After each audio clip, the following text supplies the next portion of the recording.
Hello and welcome to tonight's video where we're going over top laners from the four major regions and how these teams approach the top lane in the summer split. Keep in mind this is regular season as to try and not screw things up too much with certain teams having to play tougher schedules, etc. Understanding the LPL schedule is a farce. I say it every time I mention it because I do believe the schedule from summer was a farce. So with that in mind, just remember that when we look at the LPL numbers. So over here, we have percentages based on how the team approached the players or the role in general, because there are a couple teams on this list that did use multiple top laners in summer. GRX is a good example, JDG as well.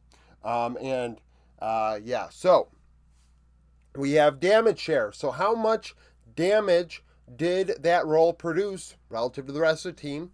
Subtracted by the gold share. How much gold did the team invest in that player? How much of the resources went to that player?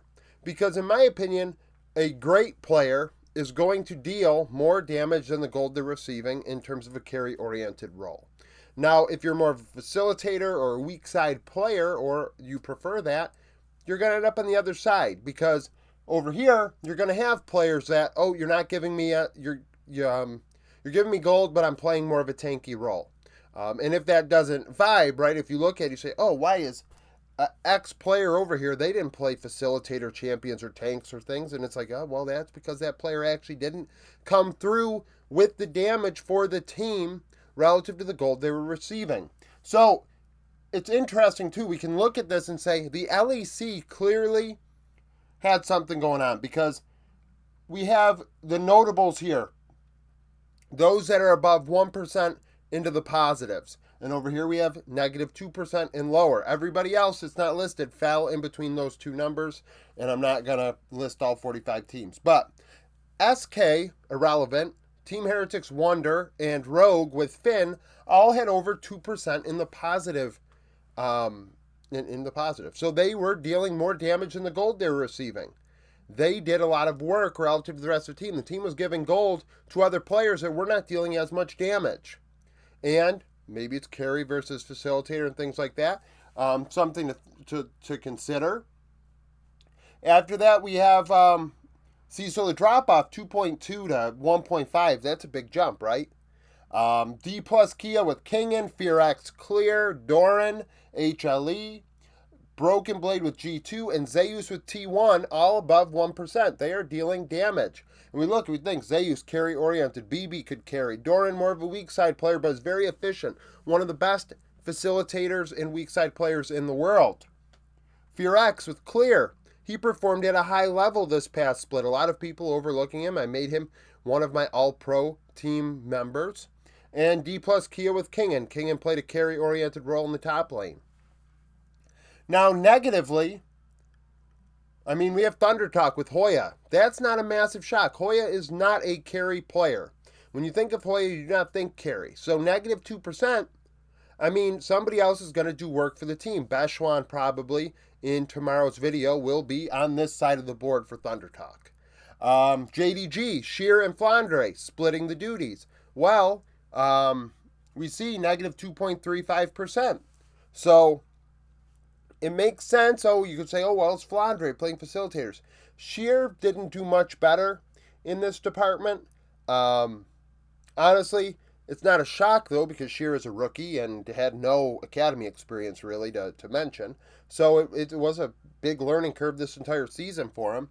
So JDG, a surprise. But other players on the team can deal damage. Yagao should be the one on this side, but that is what it is.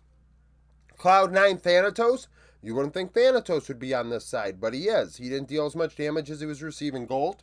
DRX, Rascal, and Frog combined. Rascal, a lot of games where he had very low KP, which in part means he's not dealing damage because he's not involved. KDF Doodoo, also, I believe, sub 50% KP, the only one in the LCK with that. So, not involved, not dealing damage, trying to split push. Dignitas Licorice, not necessarily a carry, negative 3%. Ultra Prime with Ching Tian, Negative 3.4. 100 Thieves Sniper, negative 3.6. That's in part due to how much damage Quid and River dealt. And EDG, solo kill. So think about this. Nearly 1.9%, well, what? 1.82% difference between 100 Thieves and then solo kill. Solo kill is that far into last place. Negative 5%. And that checks out over here. So let's think too. You're going to say, yeah, well, the team must have stunk. That's why these team players did well, and these teams are good. That's why it's like that. Well, what's the damage divided by gold? Return on investment. Truly, not just share, but how much damage is the player getting out of the gold they are receiving? Well, Shanji leads at 1.53 damage per gold. You don't see that here, and that's because Nip dealt a lot of damage. They're an aggressive team. You're going to see more aggressive teams over here. And then not as aggressive over here in terms of the top lane role. SKG2, both 1.52 damage per gold. It's very close. So next we have Heretics with Wonder, like I said, D+. Team Liquid Impact appears on the list. Genji Keen, Castle from Immortals, and 369 from Top Esports. Now we're seeing teams that are really good in their region, right? They're at the top of the list. TL, Genji, and Top Esports are all going to be battling for a championship. So to see them on here, I mean, their teams are dealing a lot of damage. They're winning games. But then you have a player like Immortals, Castle, 1.41. That team was not very good, but Castle dealt a lot of damage and deserves a lot of praise for that. He did a lot of work compared to the gold he was receiving. And on the negative side, we see the same teams again. JDG, well, not negative, but lesser, right? We're not getting as much damage out of these teams in the top lane. JDG, 100 Thieves, C9. RNG with Juice shows up towards the bottom. KDF, Dignitas, Adam with BDS towards the bottom. DRX, KC Kana, Ultra Prime, and then Solo Kill again. Solo Kill actually had more gold than he had damage this summer. Like, they literally, he didn't, like, it's, and you can say, oh, well, this and that, and make excuses. Every other team's top lane did not have that problem. Only Solo Kill did. Now, you can say EDG, that's just how they played. Support top laner, I guess, almost. Like, that's really low. That's really low. Because, I mean, 0.53, that's a big difference, right? That's a big difference. Not necessarily as egregious as over here. I mean, 5.4%. We see the difference, 2.8 to 1.5. I mean, really, what did I say? That was 1.82.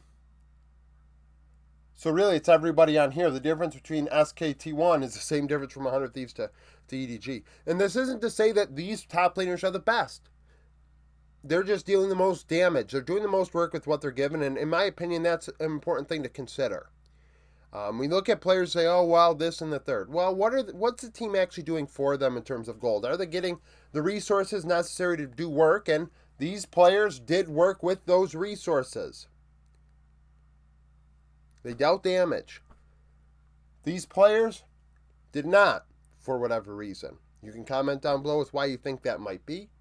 And these players dealt the most damage just outright. It doesn't matter about share. Did they just deal damage relative to the gold? And it was the case. So, yeah. So, thank you for watching this video. If you liked it, like it. Subscribe to the channel for daily League of Legends content. Follow me on Twitter. Join the Discord. Become a YouTube supporter. And hope to see you again tomorrow.